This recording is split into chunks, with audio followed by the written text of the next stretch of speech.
My name is Myliotis and welcome to Oasis TV. Today I'd like to speak about how the lending framework has changed since the global financial crisis. Prior to the global financial crisis, lending was very aggressive. Lenders would lend you up to 100% of the property value, most of which would lend 97%.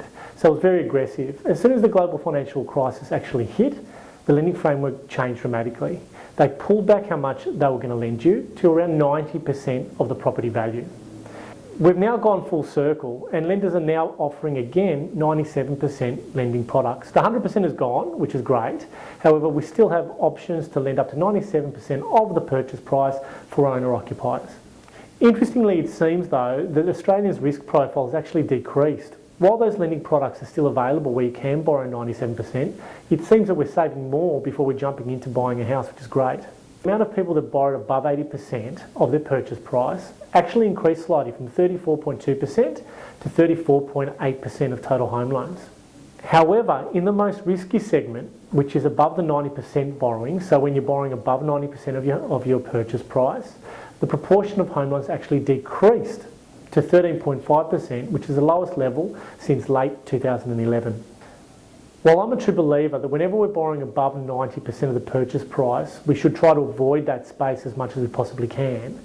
Multiple reasons behind that. First one being, whenever we're borrowing at that level, which is above 90%, mortgage insurance jumps to an astronomical level.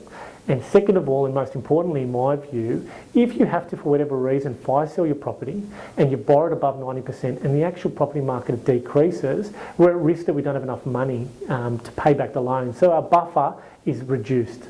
So that's why if we can avoid a 90% loan, or above a 90% loan should I say, that would be ideal.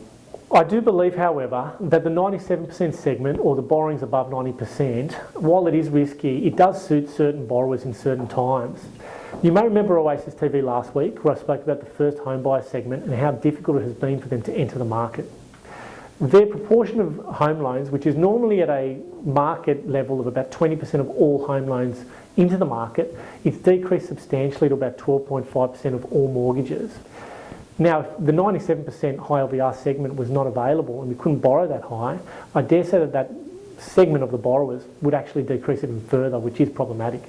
So while I do believe that the 97% segment should still be available for certain borrowers, I do believe those borrowers have to be astute.